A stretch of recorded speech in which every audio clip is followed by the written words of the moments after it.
Welcome to the Retro Video Store Podcast.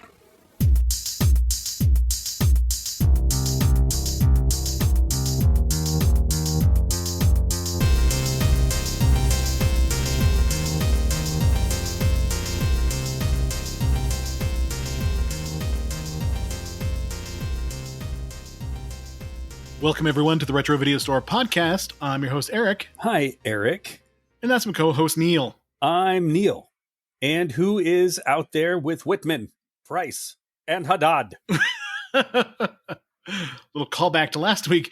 David, we have not heard from him, or I haven't got a text or anything. I just know he's out on assignment fighting fires. But yeah, David, if you're out there, hope you're doing all right. Yes. Not fighting a predator out there in the woods. And not fighting an alien either. I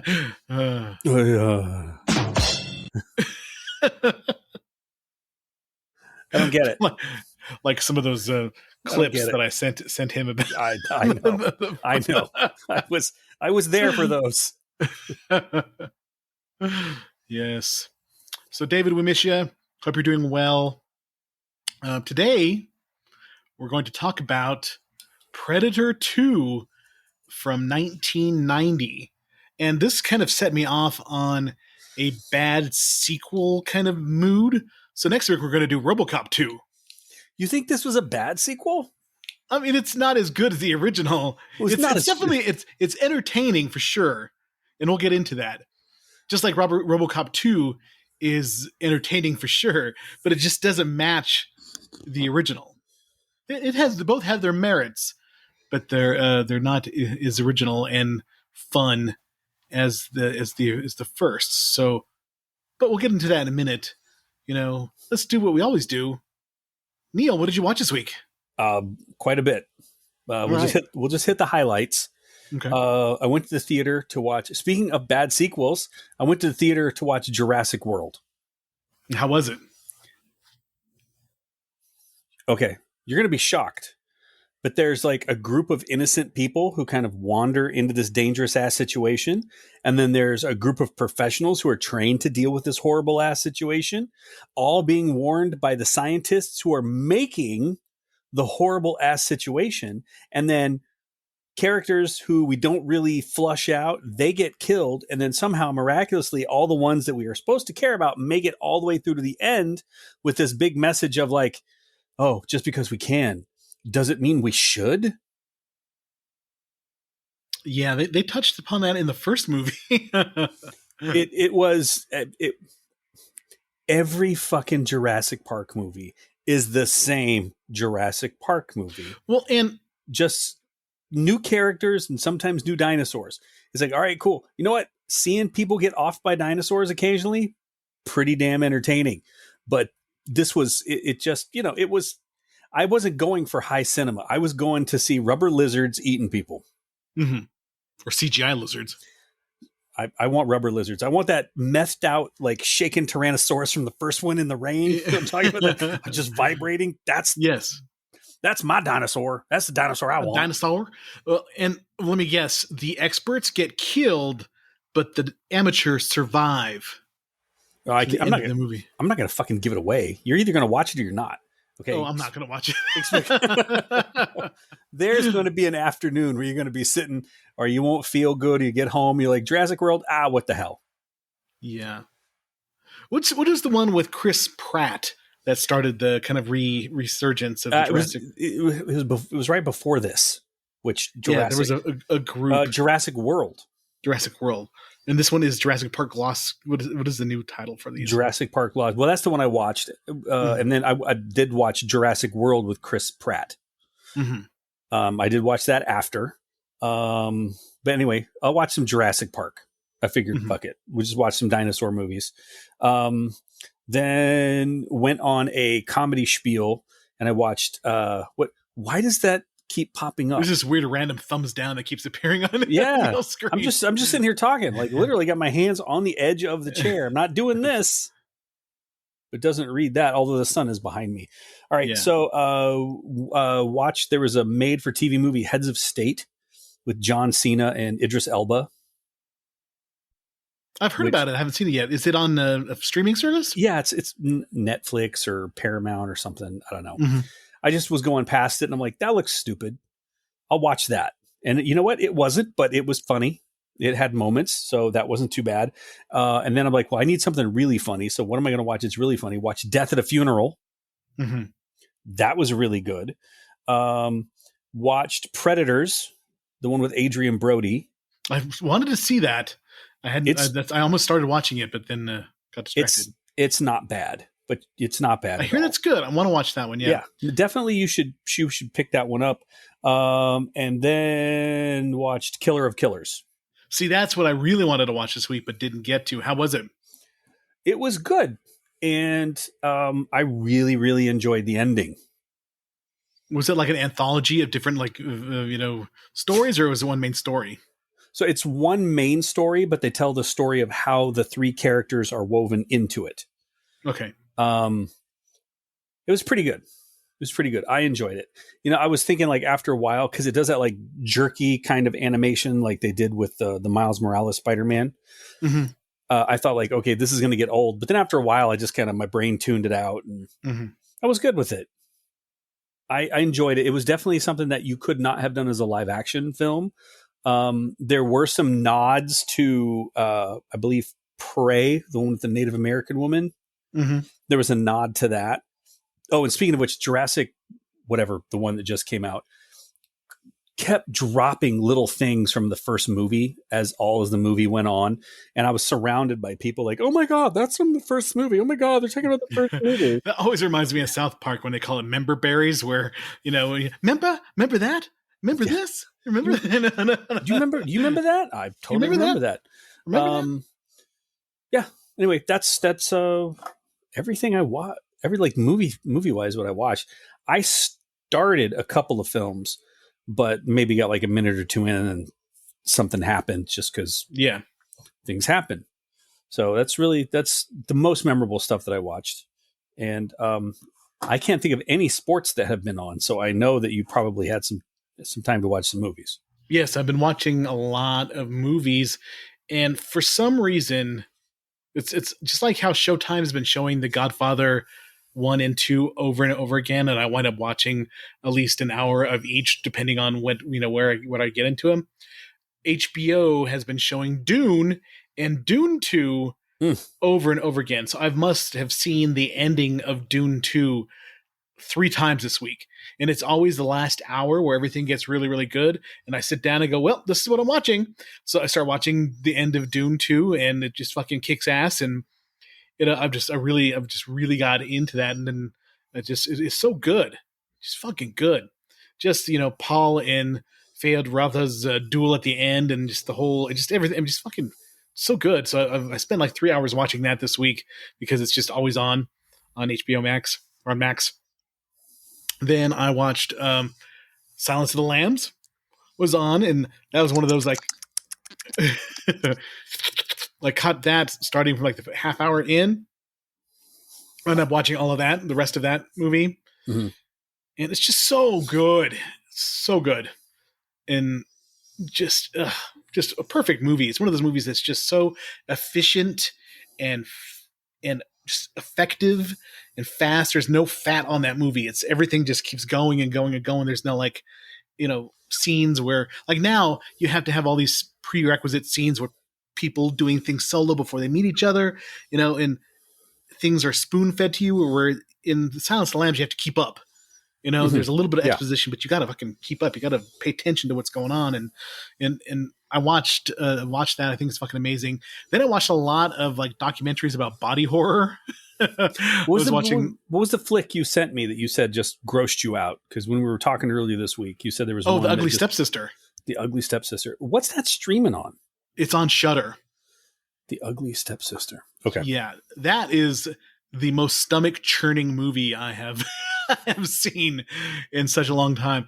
And people are like at work are like, "Oh, what did you see? Was it really good?" I'm like, "Oh, I'm hesitant to recommend it to you because if you watch it and you throw up, you're going to hate me and think I'm a total weirdo. But if you watch it, if you're into that type of David Cronenberg-esque body horror, then watch it. But it is okay. So not. I'm going to interrupt. How long have you worked at your current job? 22 years. 22 years. Okay. I'm going on to this will be year 28 at my job. Mm-hmm. Okay. Yeah. And if anybody talking to you and is asking about movies or anything and doesn't understand already that it's going to be a little fucked up, has not been paying attention or doesn't know you. That's true. Does anybody go, I'm really hesitant to, hey, Eric, what'd you watch? Stepsisters. You should really check this out. Tell me what you think next time I see you. So, yeah, I get I have to solve a lot of movie debates and trivia and stuff like that at work. Like, Eric, come here. And then they ask me a question. I have to figure it out. And usually I get it right because I love movie trivia. So I hadn't noticed. So now I know. Now I know who to call. So great.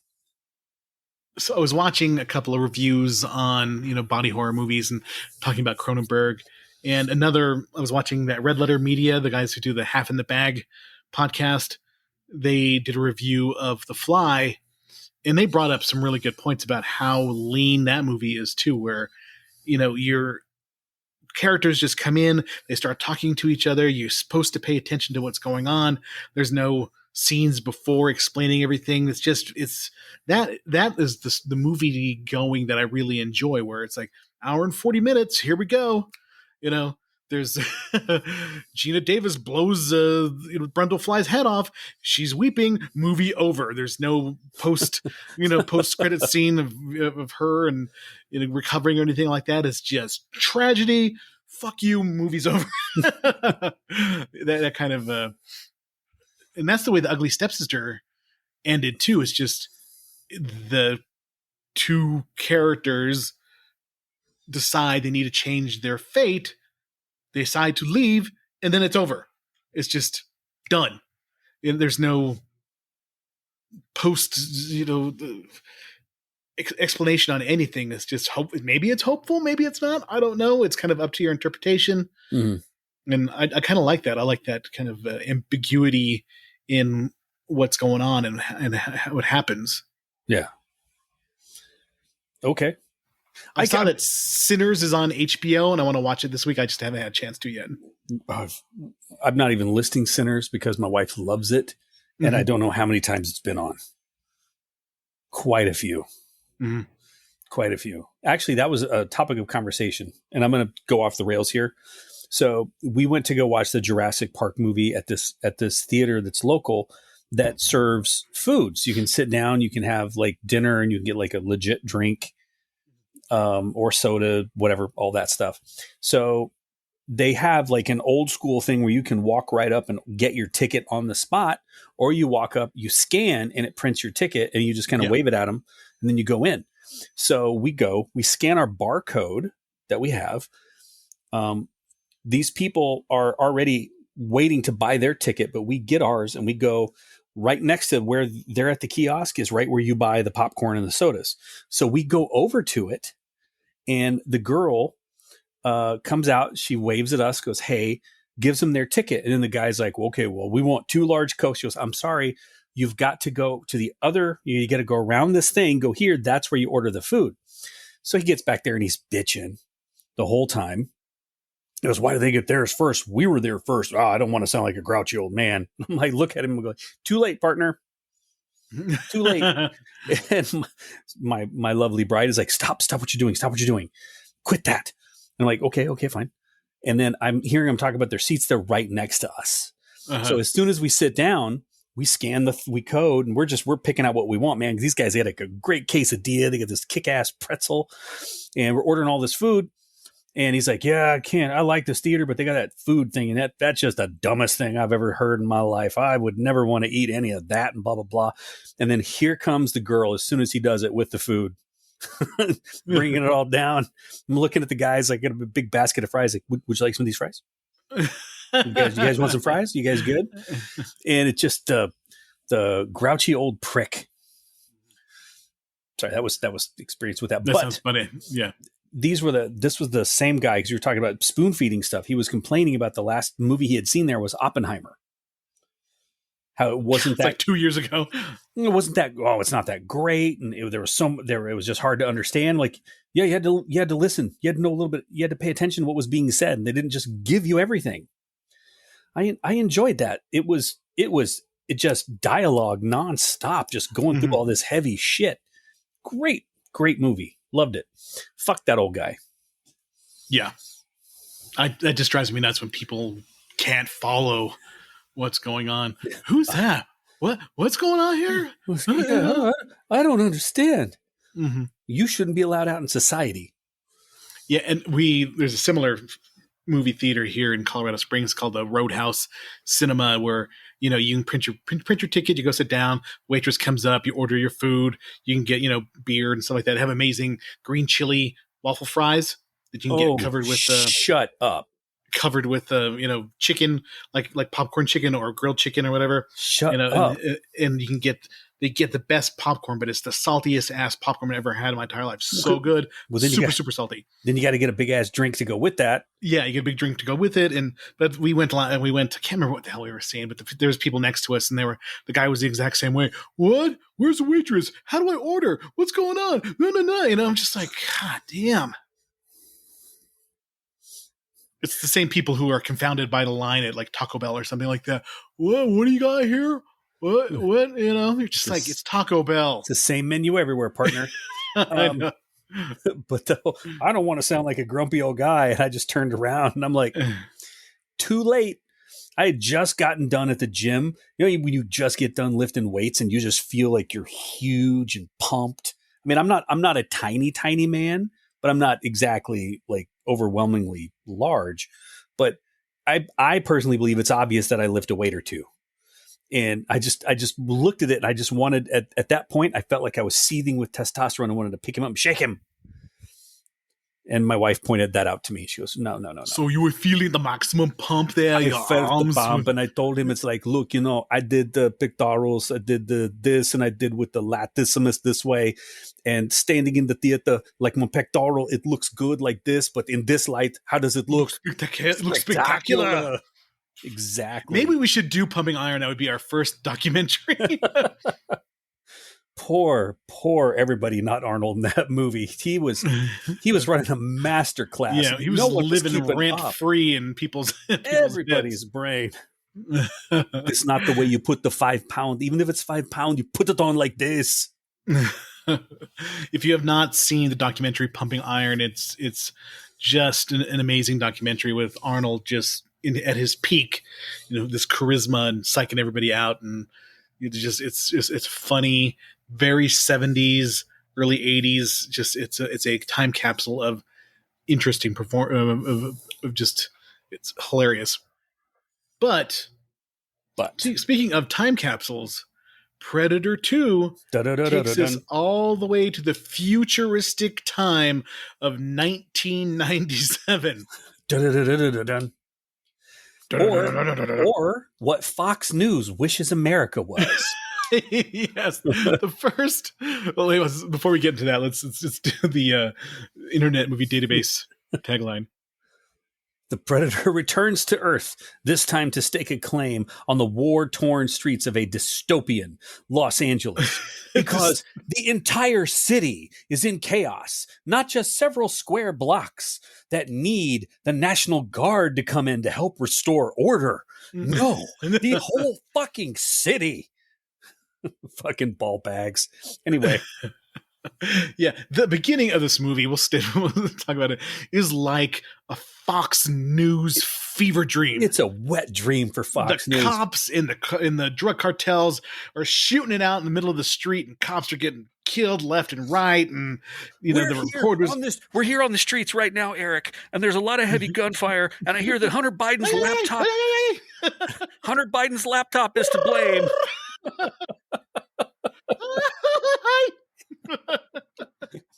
It appears that a band of migrants has come out of nowhere and has raped and killed 400 people.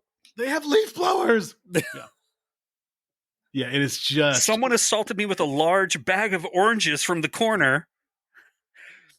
There's a woman with overpriced tamales here as well. It's pure chaos. Get me some tamales. Yeah, this movie is so funny. Its idea of what 1997 was supposed to be like. I guess if you wrote the movie in 1990 and there was, there's some unrest going on, but this was even before Rodney King and stuff like that. So they were like really stretching about what they thought 1997 would be. 7 years in the future from when the movie was shot. One of my favorite things about the movie is at the beginning, or I mean, not the beginning. If you watch the trailer, at the end of the trailer it says he's in town with a few days to kill, and I'm like, oh, that's the best goddamn tagline I've ever heard in my entire life. I had to watch that trailer like 2 times just to hear that. It's so funny. Dun. So great. When did you see this movie? Oh, in the theater. Did we go see this together? We sure as fuck did, dude. I'm sure we did, yeah, because it was November 21st, 1990. So that's got to be, Thanksgiving break. You probably came. No, you were still in high school. I was still, you were a senior. I was a junior. So we had to go see this during Thanksgiving break. I remember watching this in the theater and being disappointed at, obviously, it didn't achieve what the original Predator did. It is just hard to, that's just that the first one is such a classic. It's such a macho classic. And this one was something completely different. It's like a mean-spirited movie, just a really kind of like, just has a really awful outlook of what the future's like we've talked about. Did you want like Danny Glover to come out and go, he doesn't know how to use the 3 shells? Well, we need to do Demolition Man. That's probably up in the next 2 or 3 movies that we've got to do. But it was released on November 21st, 1990. Director Stephen Hopkins was an Australian director. He had done a movie that the producers enjoyed and hired him for, a movie called Dangerous Game in 1987, which is an Australian slasher movie, which I have not seen, but now I want to, because, hey, it's a slasher movie. You got to watch a slasher movie. So yeah, you got to look up Dangerous Game. He did A Nightmare on Elm Street 5, The Dream Child, which is one of the worst of the Nightmare movies. So bad that we've waited like 2 years to do it. We did like 1, 2, 3, and 4, and we just haven't done 5 because I just think it's fucking awful. But someday it's being completed, so we've got to do number 5. When has a shitty movie ever stopped you before? That's true. That's true. Then in 1990, he did Predator 2, and then he did Judgment Night. Remember from 1993 with Emilio Estevez and Cuba Gooding Jr.? That had a great soundtrack. You stole my thunder. I was getting ready to say that. Great soundtrack. In fact, I think the soundtrack probably outlived the movie because the soundtrack has just a mashup of all these different groups, rock and rap mashed together. Helmet and House of Pain, Teenage Fan Club and De La Soul. I felt the house. I felt the pain. You victimized. Got no one to blame. I have so many of those songs still on my playlists. Living Color and Run DMC. So good. Biohazard and Onyx. Remember Onyx? Slam! Slayer and Ice-T. Disorder. It's still listen to that song probably yesterday. My wife puts it on because she knows I enjoyed both of those. Faith No More and the Booyah Tribe, Sonic Youth and Cypress Hill, Mud Honey and Sir Mix-a-Lot, Freak Mama. Honey. All of those. I did not realize until you said this how much of this soundtrack I still listen to. Yeah, Dinosaur Jr. and Del the Funky Homo Sapien. Yeah, not so great. And Joe Fatal. I'm not really remember those two. Pearl Jam and Cypress Hill. And it went gold. I just remember as working in Hastings that this was a huge soundtrack. So he also did Blown Away, the bomb movie with Tommy Lee Jones and Jeff Bridges. The Ghost in the Darkness, that's a pretty good movie with Val Kilmer and Michael Douglas about the lions. Mm-hmm. Lost in Space, Tube Tales, I guess, which is a short film kind of a compilation. Under Suspicion, I haven't seen. The Reaping, which seems kind of crazy. It's a supernatural horror film with Hilary Swank. a movie called Race, and then a movie called Seaberg. And that's about it. He's done a lot of TV after that, but he had a good run there for a little bit in the mid to late 90s. Yeah. The guys who directed or who wrote the original Predator came back to write this one, and I watched quite a bit of making of stuff about the movie. Shocker. That they had about 5 ideas that they wanted to use for the sequel, and the studio liked the urban current Los Angeles one, Predator running around, more than they had one that was going to be in World War II, where the American side and the Nazis and the German side came together to fight the Predator that was killing them both. That sounds kind of cool. And I think what this movie does probably better than Predator 1 is it kind of fills out what the Predator is all about. You know, it gives you a little bit of a motivation that they're pretty much coming to the Earth on safari to get some kills in there. The Earth. Welcome to Earth. Oh, speaking of Earth, I watched Independence Day on July 4th. I worked all day that day, and I came home and I watched that, and that movie is just so dumb. It's fun, entertaining, but just dumb as shit. You can listen to our review on it on the previous episode. Very subtle, very subtle, very subtle. I like the way you just worked that right in. My biggest disappointment in Independence Day is probably the design of the aliens, where they kind of have a cool exoskeleton, but once you pop it open, there's just like a little dude inside, and they had they're like a tiny little gray alien inside. It looks so dumb. They could have lived like way down in the Marianas Trench.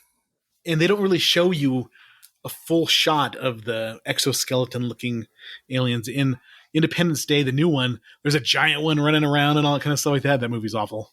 And I did not see it. Oh, yeah. Independence Day Resurgence or whatever it's called. Anyway, back to Predator 2. Jim Thomas and John Thomas, 2 brothers, wrote the movie. 108 minutes. Earns its R rating with plenty of nudity and lots of gore. Mm-hmm. You keep looking and I'm like, I don't know what to say because it's just factual. There's really nothing to throw in there. Like, yes. Well, the interesting thing is that it didn't do that great at the box office. It was pretty high budget for 1990, $35 million. It only made back $57 million worldwide. And I remember that it was disappointing, but then watching it a lot on HBO. And in fact, I had the Sega Genesis Predator 2 game. Why did I never see that?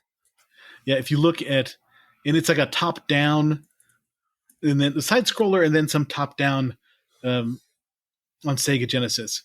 Okay, yeah, I'm seeing it right now. Yeah, it wasn't very good, and I don't think we really played it that much.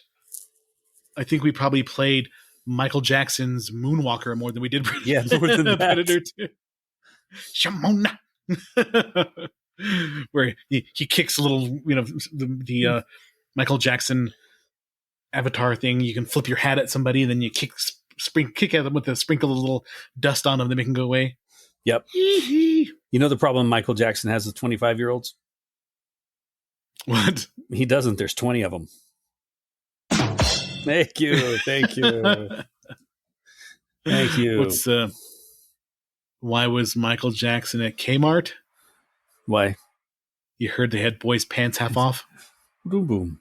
Okay, I find that hurtful as I have worked at Kmart number 7218 in Lubbock, Texas. Rest in peace. All right, I'm gonna write it to the critical consensus. Okay, let's do that. All right. So in 1990, the film's reviews were generally negative, though reviewers were generally impressed by the casting of Danny Glover as an action hero. On Rotten Tomatoes, the film gets an approval rating of 29%. That's based on 38 reviews with an average rating of 5 of 10. And the site's consensus states, the thrill of the hunt is gone. This hackneyed sequel. Metacritic, the film has a weighted score of 46 out of 100 based on 18 critics indicating mixed or average reviews. Audiences polled by CinemaScore gave the film an average grade of B+ on an A+ to F scale. It's not that bad. It's not great, but it's not that bad. Give it some credit, man. Fucking Danny Glover brought that movie home. Really, it's how hard it's got to be to work in that amount of sweat in clothes. And they're like when they're walking down the fucking subway and they're like, I can't believe how hot it is right now. Wearing like 3 layers and a coat. Heavy tweed, pants. Bill Paxton shows up to work wearing basically what looks like a zoot suit with huge ass sweat stains, and then without changing clothes, goes to the bar and starts to score.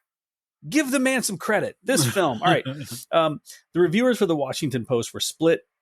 Rita Kempley enjoyed the film, saying that it had the dismal irony of RoboCop and the brooding fatalism of Blade Runner, and that Glover brings an unusual depth to the action-adventure and proves fiercely effective as the Predator's new nemesis. Desson Howe said the film was blithely unoriginal and numbingly violent. What's your problem there? But also praised Glover's ability to bring warmth to the center of a cold film. His character was a dick. I know. Warmth, really? Where was the warmth? He gives some of the most yelly performance I've ever seen from Danny Glover. Danny Glover's like 6'4" and like super like physically intimidating. I'm not sure about the warmth. In her review for the New York Times, your favorite lady and mine, Janet Maslin, called the film an unbeatable contender for the most mindless, mean-spirited action film of the holiday season. Okay, get ready for Roger Ebert. This is insane. His review and his reading into whatever subtext is just nuts. Chicago Sun-Times critic Roger Ebert, in giving the film 2 out of 4 stars, suggested that it represented an angry and ugly dream. He said that the creature's design had racist undertones that were subliminal clues, encourage us to subconsciously connect the menace with black males. What was Roger thinking? Okay, other than you look at the Predator and you're like, okay, Predator's got dreadlocks. Yeah. That's it. That's about it, yeah. All right, I'm going to contain myself from saying some insanely racist. We'll save that for later when we're not recording. When it's safe to be racist. We'll create a racism safe What was Roger place. Ebert? I'm not racist, but I'm just trying to figure out what Roger Ebert saw in that. It just maybe he was intimidated because the predators were large and muscular. Yeah, I don't know, but that is just a really out of left field take by Roger Ebert. I'm going to edit this out. Okay, let's go. Say it.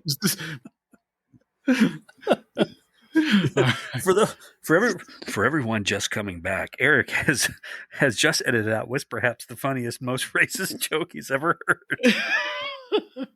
Holy shit, dude. I had some things rolling around in my head, but yours topped mine. I'm just gonna shut the fuck up. I just don't know what Roger Ebert is thinking. That was so good. Holy shit. Oh man. All right. This movie has a really good cast full of character actors. There's a shitload of character actors in this movie. You got Danny Glover, Lieutenant Mike Harrigan, Lieutenant who just runs around all over the place, doesn't sit in the office and does paperwork. He's just fucking in the middle of everything. He's not out supervising sergeants, which he should be. Mm-hmm. Or he's not in charge of a particular district. He's just out hauling ass around Los Angeles. I guess that's the way they do it. Mm-hmm. Gary Busey is Gary Busing it up as Special Agent Peter Keyes. And Bill Paxton is Detective Jerry Lambert, and he's just being Bill Paxton. What you want, what Bill Paxton brings to a movie, he's bringing it. It was full Paxton. We had the full Paxton, and then our second film in a row with Maria Conchita Alonso. You're Hispanic, you should say that one, because if Maria Conchita Alonso. Yes, you're going to die, man. You've got to redeem yourself. You got to redeem yourself from what you said freaking off recording. She, I don't know. I just don't understand why she was in everything back in the day. I don't know. Ruben Blades is Detective Danny Archuleta. Yeah, we didn't get enough of him, man. They offed him way too fast. He got killed way earlier. Kevin Peter Hall returns as the Predator, which is kind of sad. I was reading about him where he got HIV from a bad blood transfusion, and died. So that sucks, man. He was very good as the Predator. He just brought that kind of presence to it. Robert Davi being Robert Davi, just Adam Baldwin is in there, and then the guy who's like the police captain, the one who's over Danny Glover. He was from Adam 12. Like, he looks familiar, and I didn't really, make that connection until I looked at the Internet Movie Database cast list, and his name is Kent McCord, and he was in a lot of movies, in a lot of movies and TV shows during the 80s and stuff. But he looks so familiar. But then when I looked at him, it's like, oh shit, he was in Adam 12. Old school, man. That ages me about there. But yeah, you got Morton Downey Jr. making another appearance in a movie. There's a forgettable person right there, the old Morton Downey, like yelling at people and smoking cigarettes and being very salacious. My wife. I remember that show was funny because he would just get in everybody's face and stuff like that. But then that was like the precursor to like Maury and Jerry Springer and stuff like that. He walked so Jerry Springer could run. I had to explain who that was because my wife had never seen an episode of Morton Downey. Oh, really? Jr. Wow. Yeah. She's like, what is, I was like, oh, fuck, Morton Downey. I forgot he's in this. She goes, who is he? And I kind of explained it.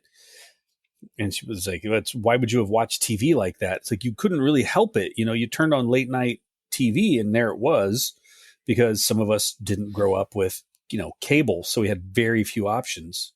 I'm just going to put it out there before you do. Well, I remember peak Springer. That was the best time. It was like the early 90s where every show had a fight. And they wound up toning it down a little bit. But peak Springer was fun because it was like, chicks taking their tops off and fights every 5 minutes, and then it kind of softened after a while, and it just was a shell of its former self. Well, they even gave his security guy his own show. Yeah, yes. What the hell is the bald guy? What was his name? I can't even remember. Steve, wasn't it? Steve, yeah, Steve Wilkes or something like that. Yeah, he had his own TV show, and then it went to Maury with "You Are Not the Father." Such wonderful television. Times. Adam Baldwin is in this. So setting 1997, dystopian near future, played by extreme heat, gang warfare, and overflowing crime. I think they were a little too early for that in 1997. Probably. 2025, extreme heat and flooding and stuff like that. It just, the guy who was the Scorpion or whatever, the king of the drug cartel, him and his twin Uzis just shooting, shooting randomly at everything and everywhere. That was coked out of his mind too. Yeah, and there's like the cops are hurt and he's gonna die, and then Danny Glover's character just takes a car and drives it into the thick of things, and he's blowing people away and stuff. And meanwhile, the Predator's up on the top of the roofs watching everything go on, and it's just a dystopian hellscape of Los Angeles. And depending where you get your news, that's exactly what it's like right now. Yes, exactly. Yeah. The Predator decides to clean him up, though.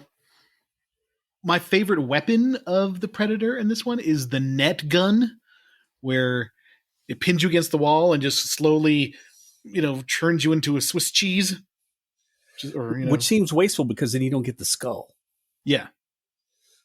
I did like how when the spear collapses, it was more practical. So the spear was like 5 feet around, so they could fit everything into it, where now they just kind of like, okay, go like this with your hand, and then we'll CGI this thing, and then you put the real one in later. So that was actually kind of cool. Stan Winston returned to do the Predator effects, and Stan Winston was just one of the best of all time. Just so good. Just so many movies he did, and just he was at the top of his game with that design.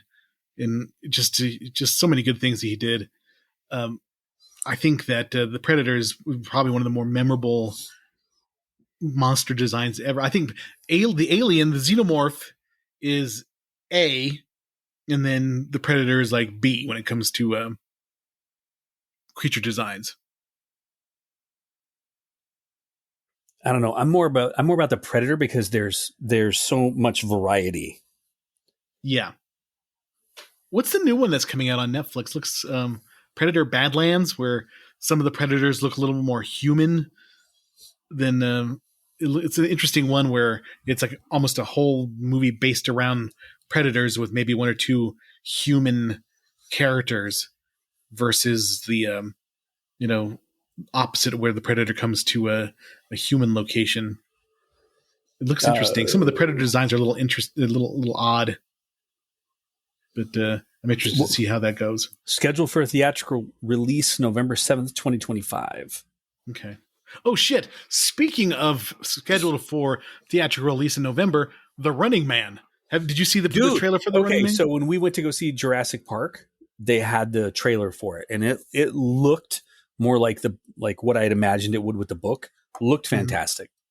What's so funny is that while we were recording The Running Man last week, we're like, man, where's the trailer? We haven't seen a trailer yet. Very next day after we finished recording, Running Man trailer shows up on YouTube. I'm optimistic because I really like Edgar Wright. He's done a lot of good movies, and it looks pretty good.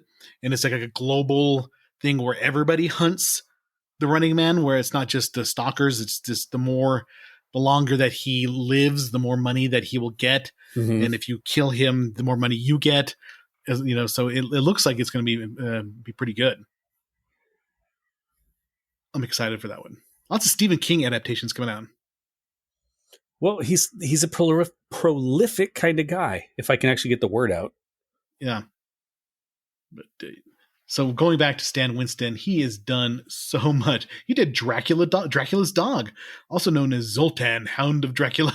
I remember that box in Hastings, and it always made me laugh because there's like a Dracula kind of figure in front of this weird dog. He did the Wookiees for the Star Wars Holiday Special. He did Heartbeeps. Remember that movie Heartbeeps with Andy Kaufman? Yep. That was a weird movie. If I just sometimes I'm like, did I dream that movie? And then I went up looking it up and watching like a trailer, and I'm like, holy shit, that was one that was really early cable for us that was on constantly. I had to mention it, but yeah, early cable. He did Dead and Buried, which is a really good kind of a horror movie. Some really good burn effects in corpses and stuff like that, and people getting stabbed in the eye with syringes. The Entity, he did some really interesting stuff on that one. Friday the 13th Part 3. The Thing, The Terminator. He worked on that thing with Rob Bottin. Starman, Monster Squad, Pumpkinhead. Edward. He did. I mean, this guy is behind so many amazing movies.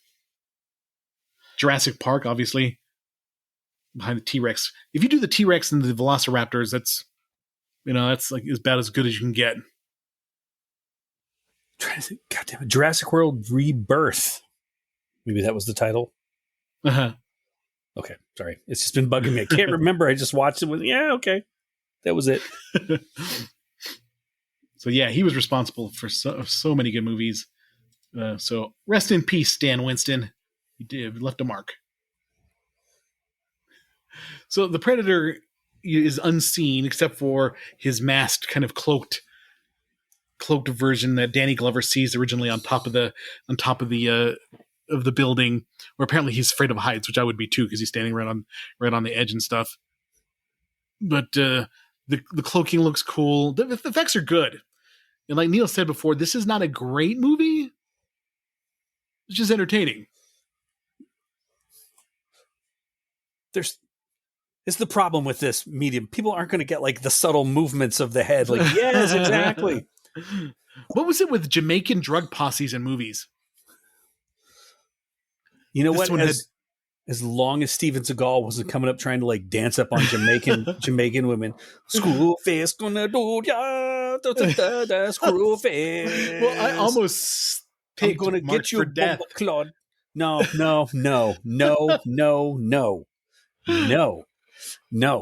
No. We have to do 2 Steven Seagal movies: Marked for Death and Out for Justice. Richie. Is anybody saying Richie? Those are the only 2 that we need to do. Everything So else I can totally forget. We can watch him beat the shit out of his top little student, the dude who's like 5'2", and just smash him all over the place. Grab my wrist and hold on. I saw a clip where he's in one of his newer movies. He's literally fighting somebody while he's sitting in a chair. Yes, Meal Team 6 is what he's the head of. Gravy Seals. The Gravy Seals, damn it. So they think it's a drug war that's going on because the cartels are fighting each other. They find these skinned bodies, and they find the skinned bodies of King Willie's Jamaican voodoo gang. Willie. King Willie. And they think that it's another third gang, so Danny Glover's character has to go talk to King Willie.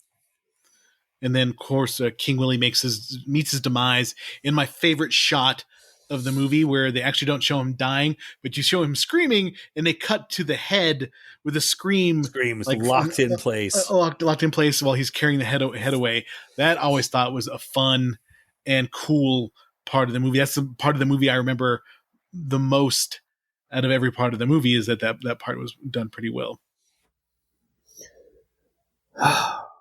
Jamaican voodoo gang. It's completely believable considering what they're willing to do to the one dude. They've got him tied up and they're painting him with blood and like slowly stab him and do weird shit. And then the Predator comes up and goes, I too like hanging guys upside down and doing weird things to them. Did we just become best friends? Nope. You want to go in the basement and do karate with me? No, we don't.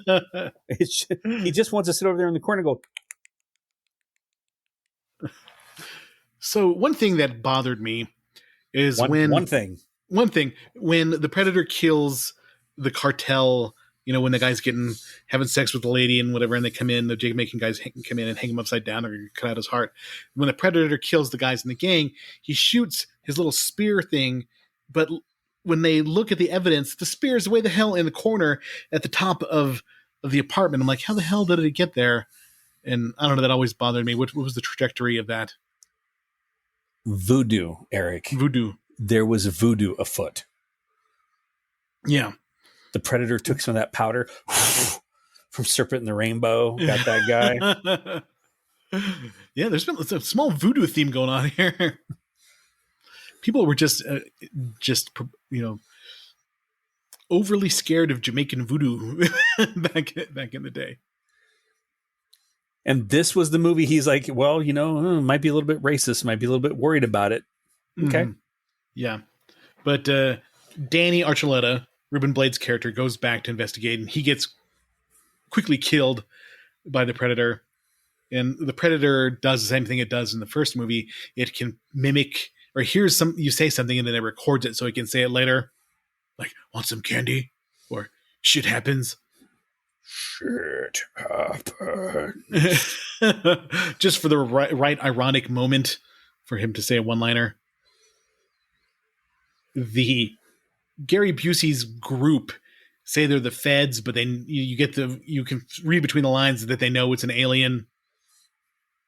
They're trying to keep everybody out so they can hunt it. Yeah, when white dudes with crew cuts all dressed the same show up, there's nothing good going to happen. Exactly. I always thought that the subway scene was kind of funny, where the central casting thugs are trying to rob people on the subway, and they're dressed like futuristic thugs would look like, Okay. I do not want any disrespect for the future thugs. Tell me you've got respect for these thugs because you've never maybe seen, I don't know, a Jackie Chan movie with a gang in it. Damn it, you stole my point. Man, I'm feeding you these brainwaves, man. It's just we're right there. We spent a lot of fucking time together, dude. Yes, the worst central casting thugs were in Rumble in the Bronx. Oh God, were they so bad? Oh God, were they bad? Death Wish 3 has some really bad central casting thugs. Oh, yeah. Oh God, we should do Death Wish 3. That is the most batshit insane movie ever. So, of the thugs on the train, the one white guy was like, I got a gun too. He was so familiar. He's been a shithead in so many movies. Yeah. You know the guy I'm You're talking right. about? Yeah. Totally. He was so familiar to me. He does. He's played generic thug in something else. He has to have. Generic thug number one. I'm looking now. Oh, it doesn't say. Terry Weigel was the naked Colombian girl. And I don't want to let you know about my viewing habits in the late 90s and early 2000s. We know. We're aware. We know. She transitioned to adult films later on. Mm-hmm. Yeah. We knew. Anybody that knew, it's fine. You don't have to say it. You don't have to say it. Okay, I'm sorry. Okay. We all know. Pornography. We all know. Yeah, I'm trying to look for Central Thug number 5. Subway Gang Leader. It was William R. Perry, Alex Chapman, the Subway Gang. Michael Papajohn is the Subway Gang guy. Michael Papajohn. I like his pizza. Yes. That's funny. He was the bad guy. He was the guy who killed Uncle Ben. Yeah. In the first Spider-Man movie. You know, fuck you, dude. You deserve to die. Uncle Ben, come on. Yeah. Okay, so he was a thug in a lot of movies and definitely in Spider-Man. So you have a good eye, Neil. I knew he was in something, but I just couldn't pin it down. I mean, Mr. Papa John. I'm looking at all the films he's been in, and okay. That was the one I really recognized him from, was American Ultra. Okay. Have you not seen that? No, I have not. Was that the one where they put the thing around the guy's neck to rob the stores? No, it's where the dude is kind of a loser stoner, and he can't leave town because he's got this like crippling mental issue. Like he's got to stay close to home, but he's like a super killer spy that was part of this project that they placed in this town to kind of keep him there. And okay. So it's like actually, MK Ultra or whatever. Yeah, it's really good. It's not bad at all. You should really try to watch that one. And I know I've seen him in so many things. Waterboy. He has a ton of credits. Yeah, Waterboy. He was good in Waterboy. Mm-hmm. Very short bit. But anyway, yeah. That's funny. Generic thug, Michael Papajohn. So in the subway where everybody's armed, the Predator just goes ham on everybody in the subway, kills everybody who's got a gun, including Bill Paxton's character. You got to know the rules. Then you got a weapon, you go. You're done. Yeah. He spares Leona, Maria Conchita Alonso's character, because she's pregnant. He does a little quick scan and sees that she's pregnant and then lets her go. And then after that, we don't really see her anymore in the entire movie. Well, if she was smart, she just went home and like, are you coming into work? No, I just got picked up by the neck by a giant alien. I think we're going to need to fill out some FMLA paperwork. So after Danny Glover's character sees that Bill Paxton's killed, this is when the last 30 minutes of the movie are all just a big cat and mouse game between the Predator and Harrigan. Which the best 30 minutes of the movie, honestly. Yeah. Yeah. And then we got to throw, they know it's going to the meatpacking place and blah, blah, blah, this, that, and the other. But like, we got to bring Gary Busey in just to kind of fuck up the continuity of the whole fight, of the whole like track, tracking around doing that. They say, they figured out that he uses, heat vision or whatever. So they trap him and they think they can freeze him and or mess with it. But all he does is just go, oh yeah, shit, I'm going to switch to this different mode and fuck everybody up. Like they didn't anticipate that he would be able to, switch it up. Change channels. Yeah, just use his little cool wrist forearm controller and switch things up. I like the fact that he has this disc, that can cut through all that meat. And the funny thing, and I'm sure you noticed this, when it cuts through all the sides of beef and then kills Gary Busey's character, you only see Gary Busey's legs fall. What happened to the rest of Gary Busey? It was levitating by the power of insanity. Perhaps his heart was pumping such that the blood was coming down at such force. Just levitated it. Kept him up there. Mm-hmm. Or it went flying off camera. Yeah, possibly. There's some weird alien physics with that thing that we didn't quite understand. One thing that I always remember is the Predator patching himself up, making that little paste, little glowy goo with the with drywall and glass and whatever, and he just kind of like cooks up a little paste, like it looks like the stuff that sterno or whatever it is that you heat up a paste. Space sterno. So he applies that and kind of heals his arm that got cut off, and that part is cool. He falls through the apartment complex to the Predator ship. And what do we see in the trophy room? Well, we see us a xenomorph skull. Yeah. And that one little picture of the xenomorph skull created a whole franchise of comic books, of movies, and action figures and stuff. I mean, they just that one scene just branched everything out. And we get 2 shitty Alien versus Predator movies. The first one's not terrible. Maybe we should do that one. The second one is bleh. Is the first one when the ship was in the ice? Yes. Okay. Yeah. Yeah. And the second one, the ship's like in Colorado or something or something. Well, and then they did one where they were freaking like mean to all these like soldiers that had PTSD. They're like kind of like, I think they were like on a bus or something. They were like kind of making fun of these guys for like having PTSD and all the issues that they were having. And I'm like, no, of all the things to make fun of, not cool. I don't remember that one. Yeah. Like it had Thomas Jane in it, I think. And I can't remember who else. Is that the one that Shane Black did recently? Check Thomas Jane. Was in The Predator from 2018, and that's the one that was, it was kind of weird. Directed by Shane Black, who punched up the first Predator movie, and he was also one of the guys in the crew that went into the jungle. Shane Black also directed Iron Man 3, wrote Kiss Kiss Bang Bang, and some other movies. So he's kind of up or down. He does some good stuff, some bad stuff. But that was a weird one, yeah. I think I only ever saw it once, and it just kind of put it in the back of my mind where it wasn't great. So Lethal Weapon, Monster Squad, Lethal Weapon 2, Last Boy Scout, Last Action Hero, The Long Kiss Goodnight, Kiss Kiss Bang Bang, Iron Man 3, The Nice Guys, The Predator, and Script Doctor for Hunt for Red October, and RoboCop 3. Weird. Yeah. Interesting. But back to this one. That xenomorph skull was just enough to like set everybody's imaginations on fire. And that's one thing I remembered distinctly about it too. It's like, oh shit, man. It's in the same universe as the alien, man.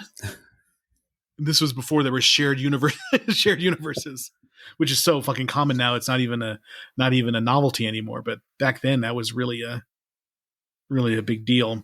I do like the flintlock pistol kept making its way back around. It was in Killer of Killers as well. Oh, really? Interesting. Yeah, it was in Killer of Killers, and in Prey. And you've seen Prey, yes? Oh yeah, Prey was awesome. I love that one. Okay, Prey was amazing. I'm hoping there's Predator versus Bear. That was pretty cool. Cocaine Predator. That's the one we need. Cocaine Bear versus Predator. Yeah. So the Predator was in the woods, and then all the cocaine, it came out of the sky, and then he tried it, and it was killing, and all of the thing, and the thing in his nose. Oh, that'd be so good. Cocaine Predator. So Harrigan winds up killing the Predator. A bunch of other Predators show up, and they kind of do a little mini funeral for the Predator that was fallen. How disappointing was that special effect, though? Yeah.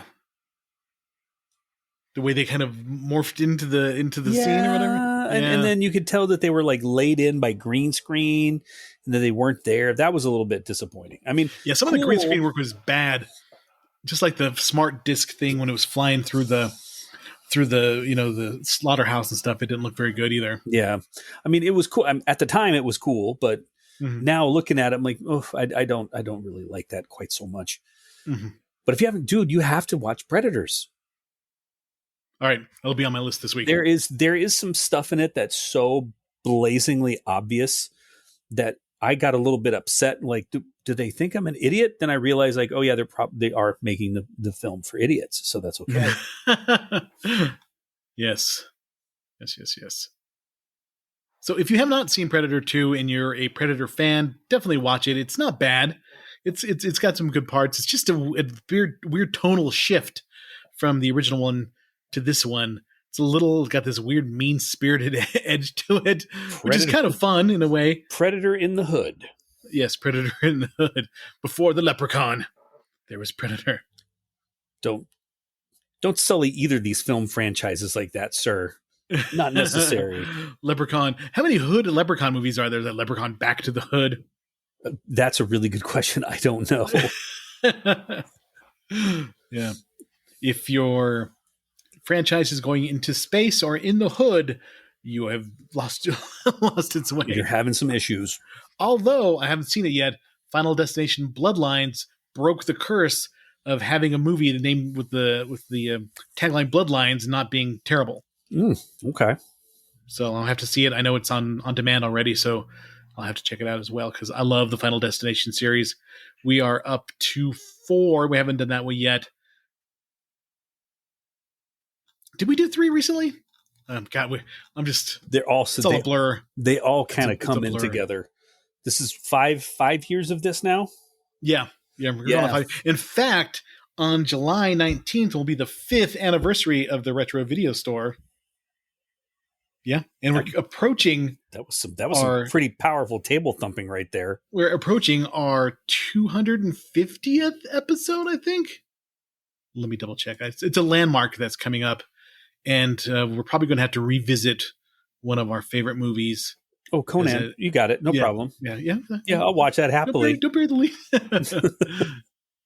But I think we're going to have to revisit that movie as our anniversary show because it's coming up soon, within the next 10 or 11 podcasts. Let's see, achievements. 7 more episodes until we reach 250 total episodes. Yeah. We've stuck around for a long time. July 19th, 2020.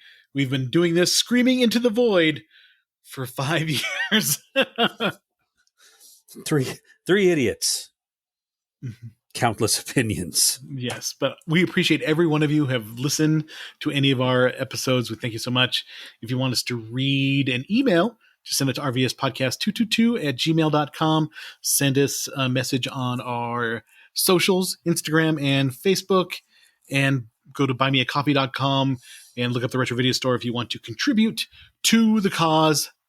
And we appreciate you. And RoboCop 2 is next week, so get some of your nuke ready.